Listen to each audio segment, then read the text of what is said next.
Halo semua, apa kabar? Ya, jumpa lagi ya. Hmm, ya nggak kerasa ya, kita udah di pertengahan tahun. Wow, dan ini pertengahan tahun terberat. Kenapa saya bilang begitu? Kan mungkin pada bilang bisa juga, ada bilang, tapi Pak, 2025 kemarin juga kayak begini loh. Beda, ya. Kalau kemarin itu MSCI memang turun, tapi kita tidak ada risk, negara kita tidak ada risk. Cuma ya saham yang ada di dalam indeks aja yang jadi pengaruh. Tapi overall kita sebenarnya aman-aman aja. Negara Indonesia aman-aman waktu itu. Oke. Kali ini berbeda ya. Ada risk negara yang premium risk ya. Negara yang membuat market saat ini jadi lebih berat. Mau naik itu ada bandul yang memberat, yang membuat market kita tidak bisa bisa kenceng naik. Padahal kalau mau bikin naik, menurut saya relatif tidak sulit. Ya, lihat aja S&P 500, terus Singapura gitu ya, market cap-nya all time high, naik terus Thailand. Sebenarnya kalau mau naik, kalau kita lihat komparasi terhadap situasi global di Hormuz, Iran, dan lain-lain, harusnya nggak ada masalah. Karena Asia sendiri overall bisa rebound. Jadi yang bikin berat itu adalah komposisi di dalam negeri kita. Itu yang bikin berat. Dan ya kita baru aja, saya tadi udah share ya tentang terkait dengan pidato Pak Presiden. Pidato Pak Presiden udah kayak Trump, indikator Trump. Orang banyak yang bilang mending nggak usah pidato deh, gitu ya. Karena kalau pidato malah bikin susah, bikin runyam. Satu hal ya, pidato yang kali ini berbeda di saat Pancasila ini.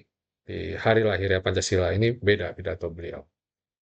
Jujur, saya dukung. Kenapa?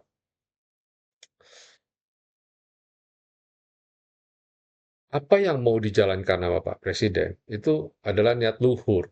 Oke, Indonesia tidak boleh dijajah secara ekonomi. Selama ini menurut saya kita terlalu diam atau bukan diam, tapi menganggap apa yang dilakukan oleh mereka itu normal. Jadi eksploitasi terhadap kekayaan alam Indonesia itu normal, as long as bawa ekonomi ke Indonesia. Ekonomi, quote unquote, ya. Yang dinikmatin, kita nikmatinnya berapa sih sebenarnya? Kita cukup puas dengan nikmatin segini, padahal yang mereka nikmatin jauh lebih besar. Nggak ada artinya sebenarnya. Mungkin kita cuma segini, ya. Mereka segini. Eh, kita cuma dapat 1.000, mereka nikmatinnya 1 miliar gitu. Udah puas kita dikasih 1.000. Apa yang Pak Prabowo mau bukan begitu. Yang Pak Prabowo mau adalah ada kita punya kedaulatan. Oke, bayangin. Contoh Singapura. Singapura negara yang tidak punya sumber daya alam, tapi kaya dari, maksudnya dapat duit dari sumber daya alam Indonesia. Yang maksudnya uang banyak diparkir di negara itu. Kebayang kalian punya pola pikir. Jadi apa yang kita harapkan, kita inginkan, kita berharap Indonesia dalam kalau memang benar bisa jalan dengan baik, ya, kita bisa lihat hasilnya dalam 1 2 tahun ke depan. Cadangan devisa Indonesia harusnya bisa melonjak. Karena per tanggal 1 Juni ini, eh, dan antara sumber daya alam Indonesia itu akan mulai berjalan, ya. Start from now, and then kita lihat lah sampai, kan dia bilang deadline-nya 1 Januari 2027. Kalau benar-benar jalan dengan baik, ya, kita harapkan di 2027 kelihatan dan 2028 boom, meledak Indonesia. Ekonomi Indonesia meledak. Dan 2029 pemilu lagi. Yang mana otomatis kalau 2029 lagi, kalau memang 2028 ini meledak, Prabowo bisa terpilih lagi. Saya rasa ini bettingnya beliau, gamblingnya Pak Prabowo, gambling Prabowo. Karena kalau jalannya nggak benar, nggak bagus, nggak mungkin di 2029 dia akan terpilih lagi untuk periode yang kedua. Kalian paham sih ini maksud saya? Ya, itu gambaran sedikit ya terhadap apa yang akan kita hadapi ke depan. So, optimis, optimis ya. Kita optimis karena IHSG kita udah di bottom, man. Ya bisa naik lah. Kalau lihat kalau kayak gini polanya kan turun, naik, turun, naik, turun, naik, naik lagi. Harapannya habis ini naik. Ya, Mi broker saya udah keren ya tampilannya. Ada sedikit perubahan ya, ada sedikit adjustment karena ternyata eh, saya develop di monitor yang lebih bagus, resolusinya 4K, dan saya bukanya di resolusi yang enggak 4K, ini masih Full HD kalau nggak salah. Atau mungkin 2K, itu membuat jadi jelek ini saya. Nanti saya perbaiki, tenang aja. Tapi yang penting bisa dipakai dulu. So, eh ya ini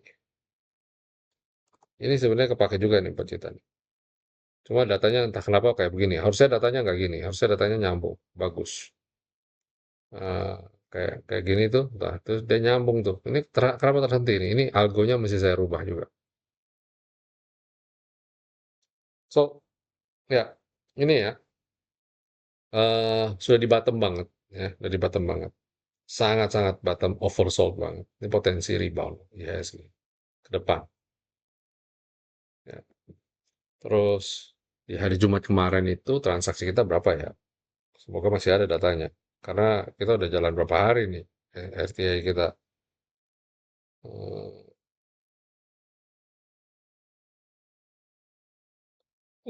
50 T. Oh, oke. Karena hari Jumat itu ada MSCI rebalancing. Yes. Mungkin juga pada pertanyaan-tanya, kok bisa ARA gimana? Simple. Karena kita mau semua eh, saham yang keluar dari exit MSCI itu liquid. Karena evaluasi itu nanti eh, apa namanya akan message bukan message tapi evaluasi itu tanggal 12 Juni. Sebentar saya coba memberikan bahasa yang lebih baik. Oke, di 12 Juni evaluasi. Itu evaluasi terhadap apa yang terjadi ketika beberapa waktu ini mereka exit. Kalau exit MSCI ini bagus, oke, lancar, artinya pandangan mereka terhadap free float, nggak liquid, itu jadi mulai bias dan akhirnya mereka memberikan kelonggaran lagi, buka lagi Indonesia pintu untuk rebalancing MSCI. Diharapkan di periode berikutnya, di Q3 Indonesia bisa rebalancing dibuka dan bisa saham yang tadinya nggak boleh masuk, sekarang boleh masuk. Dan bobot bisa bertambah lagi. Saat ini kalau nggak salah bobot Indonesia di MSCI cuma 0,8 mungkin, 0,7, kecil banget sih. Bayangin dulu sempat 1%, 1, sekian persen. Sekarang cuma 0,8. Kecil banget, sangat-sangat kecil. Sebenarnya kalau dihitung bobot, itu nggak ada dampak signifikan. Tidak mungkin ada dampak katastrofik jika dipindah ke frontier, harusnya. Nah, cuma kita nggak mau pengen kayak gitu juga kan. Ini ngomong berkaitan sama kredibilitas ya ekonomi Indonesia dan Prabowo tidak mau begitu. So, harusnya dengan apa yang terjadi tadi kemarin di hari Jumat itu sedikit banyak memberikan gambaran kepada kita bahwa, hey, ya itu tadi, kalau kita mau naikin saham gampang. Yang penting adalah eh, ekonominya bagaimana, support apa enggak. Kalau nggak support, jadi lucu. IHSG terbang, tapi ekonominya terpuruk.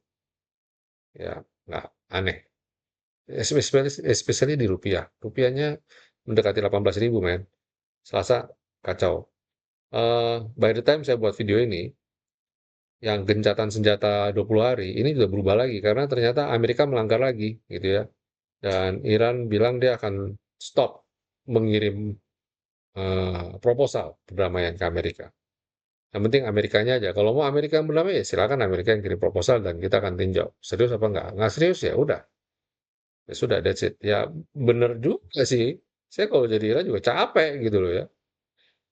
Dia yang ngirim, dia yang mau minta berdamai, kita udah kirim proposal, dilanggar juga. Ngaco. So, apa yang bisa kita cermati buat besok ya? Saham apa yang bisa kita beli? Pertama yaitu gudang garam. Ini cakep banget sih. Keren. Ininya banyak hijaunya nih. Nah ini. Cara pakai gampang sih sebenarnya. Ini udah mulai hijau. Nah, cakep ya. Warnanya keren, men. Terus habis itu eh,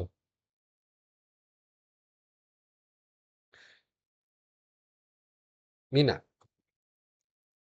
Ini juga menarik ya. Habis Mina ada ATM. Terus habis itu ada Entel. Dan last but not least ada MAPA. Nah, keren gila. Panel ini keren banget. Saya thanks to AI, luar biasa banget. Oke, ya. Jadi gini, sekilas ya, mungkin kalian pada bingung, Pak, cara pakainya gimana sih? Oke, simple lah ya. Cari yang pokoknya hijau aja, regimbul, setupnya jelas. Kan saya ada kirim banyak dokumen tuh di website, kalian baca lah.